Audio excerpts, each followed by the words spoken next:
So let's say this is the Telegram chatbot that you've built, and you can have conversations with it as usual, right?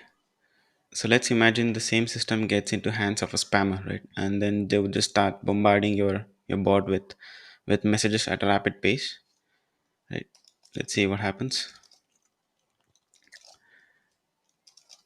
This could happen in real world, and you don't have much control over the situation, right? And what happens is you might start burning all your API credits, and your system gets overloaded, and it actually becomes a poor experience for your actual users, right? So let's see how we can fix this issue by implementing rate limiting into your workflow, right? Let me just go back and add back the nodes and click on save. Right, it's now saved. Let me just start sending a bunch of messages just like a spammer would, right?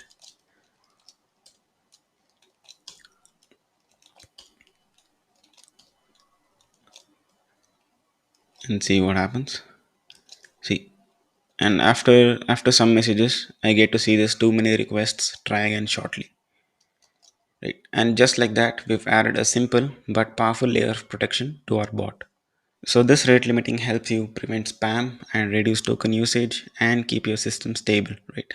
And the best part is it works not just with Telegram, it works with any external trigger. Like for example, it works with webhooks, or you can use form submission or any other third-party integrations like Telegram or WhatsApp or any other application, right? Let's now break this system down and see how everything works under the hood and how we can set it up step by step, right? So let's begin. So in this video, we'll see how we can protect your n8n workflows from spam with rate limiting, right? So these are the topics that we'll be covering today, starting from rate limiting approach, right? And we'll see which kind of algorithm that we're using underneath to build this rate limiting setup. And like I said, it applies not just to Telegram, but you can use it with any external trigger, right?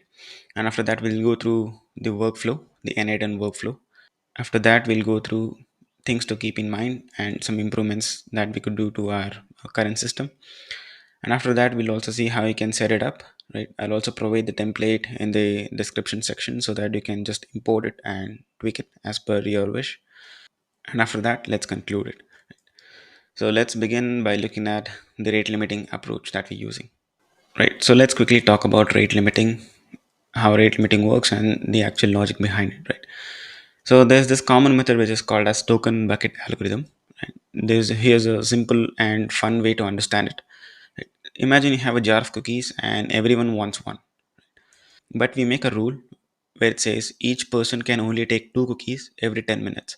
So even if someone tries to grab a handful, they'll only get two, right? And the rest they'll have to wait.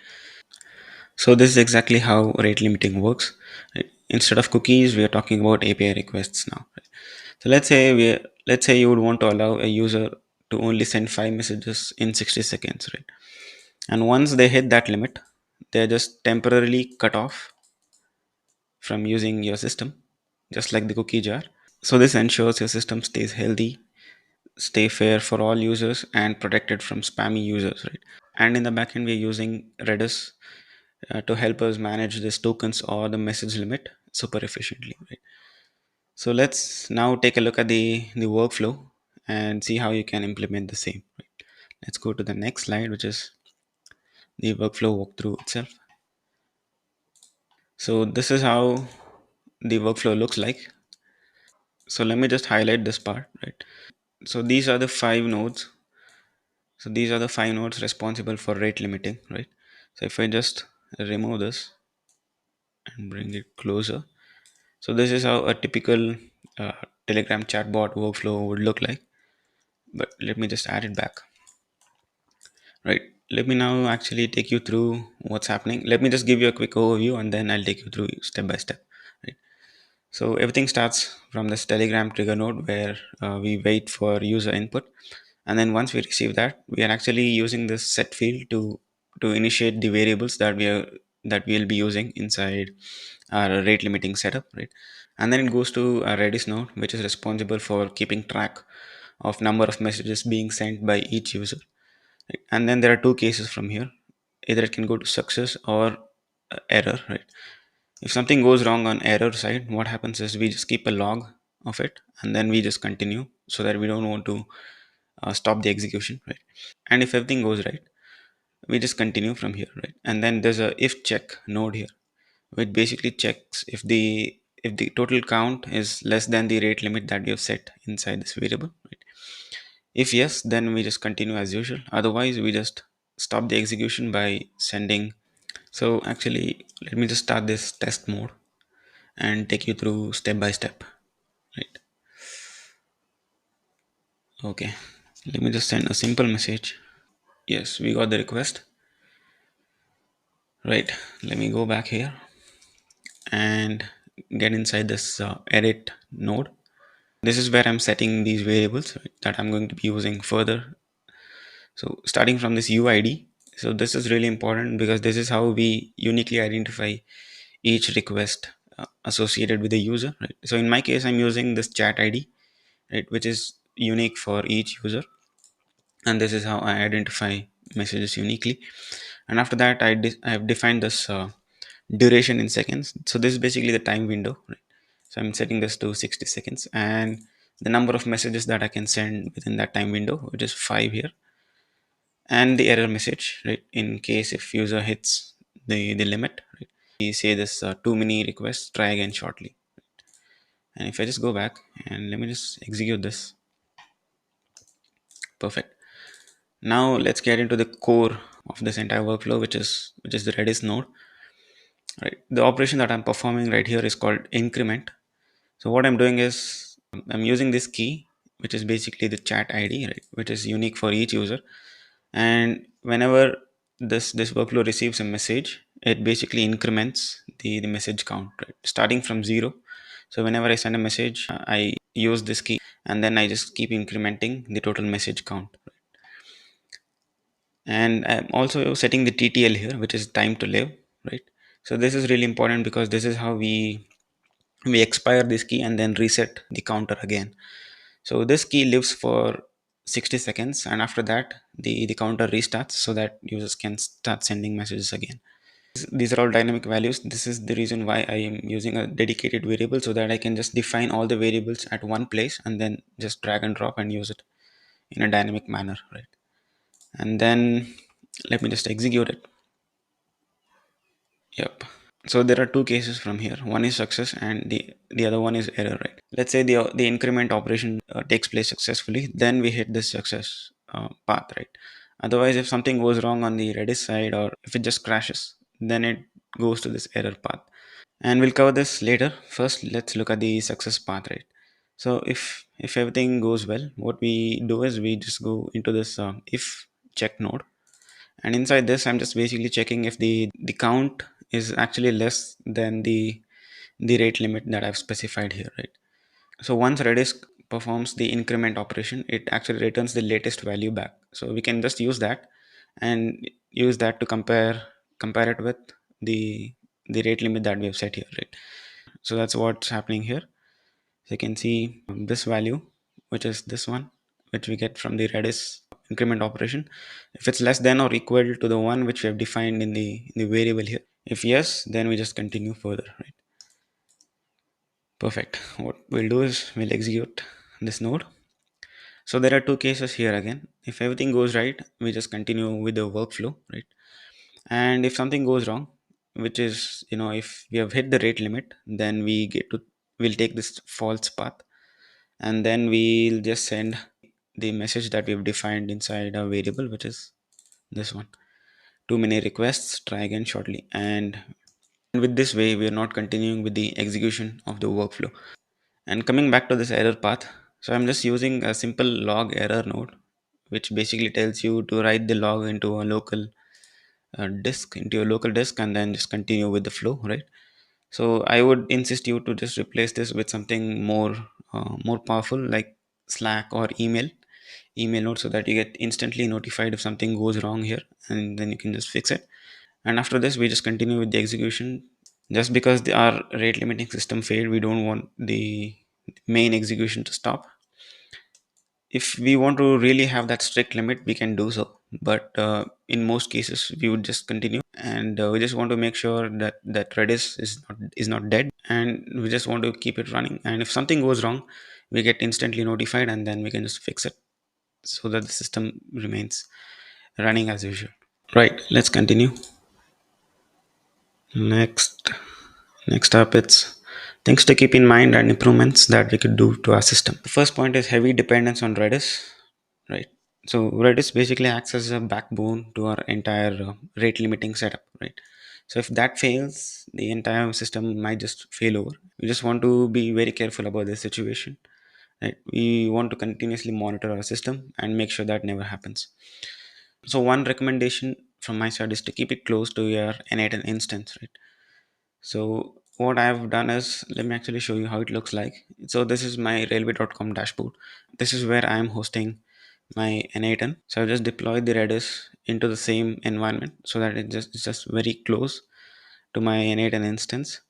So the reason behind this is very simple. It is just to avoid latency or downtime or any other kind of network bottlenecks, right? That's the first point. And then second one is advanced alerts using Slack or email, right?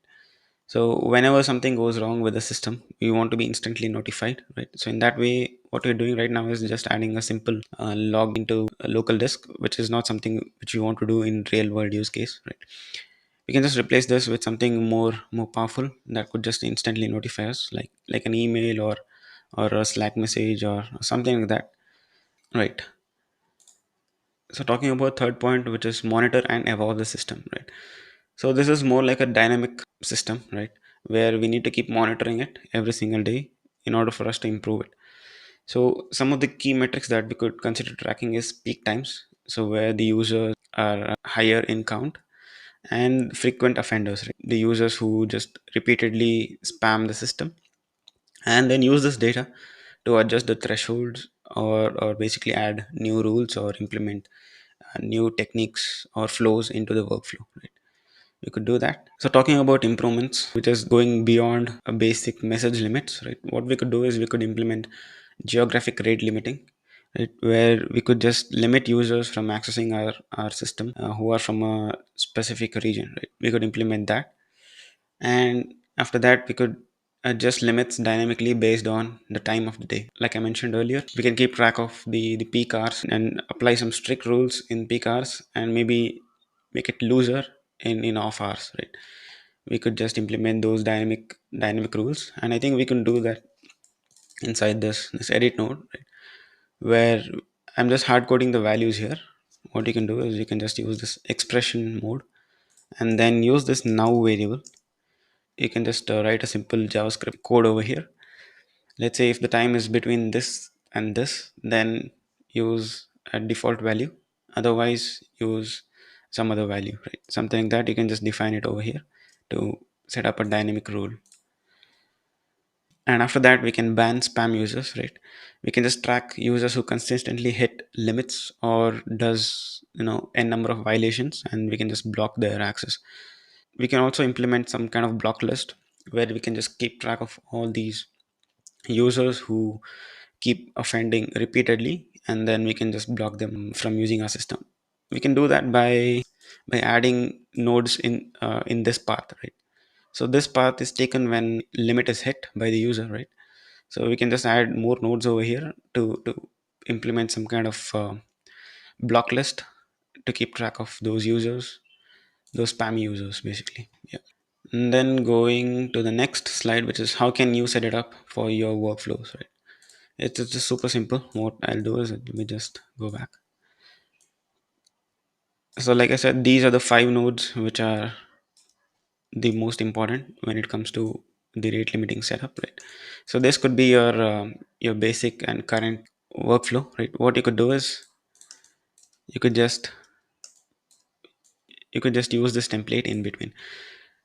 I'll provide this template in the description section so that you can use it, and I'll show you how you can connect these nodes together, right? What you have to do is just disconnect the trigger node, right, and connect the trigger node to this edit fields node, and then let me just drag this to this side, and then connect this the true path of the if check node to the continuation of your workflow, and also this error logging node to the continuation, right? And that's it. That's all you have to do. in order for you to set up the rate limiting, right? And again, this template is available. You can just download, import, and start tweaking it as per your requirement. Perfect. So, all right, quick recap before we wrap up, right? So we started by understanding the problem, which is when our n8n workflow gets hit by spam, it can just drain our tokens and overload our system and even crash things if we're not careful, right? Then we explored how we can set up rate limiting using the token bucket algorithm implemented using Redis. And we've also seen it in action where when the message limit is hit, the spammer receives an error message and your system stays protected, right? We also covered some best practices and ideas to evolve our setup, like tracking peak hours or implementing geographic or time based rate limits and just banning spammy users altogether, right? So that was a wrap, and hope you learned something new in this video. And if you have any questions, just let me know in the comments. Or if you want to work with me to build practical workflows, automations, or any AI solutions, or if you're just unsure of how AI can benefit you and your business, you can just book a no cost consultation using the link below. Right? Using this link, or you could just use the same link which I've also provided in the description section. You can use that to book a free consultation where we'll just explore or just discuss the ideas that you have in your mind, and there'll be no sales talk whatsoever in the call. It's just going to be value exchange between us, right? That's it. Or if you want to get in touch with me, you can just email me to this email address, and you can download all the resources that I've used, which is the n8n workflow, right, from the description section, right, which is again is going to be a template of the rate limiting setup, which you can just import and tweak it as per your requirement. And also let me know what you would like to see next so that I can make more and more videos on the feedbacks and suggestions that I receive from you guys, right? Perfect. So let's call it a day, and I'll see you in another video. Until then, take care. Good day.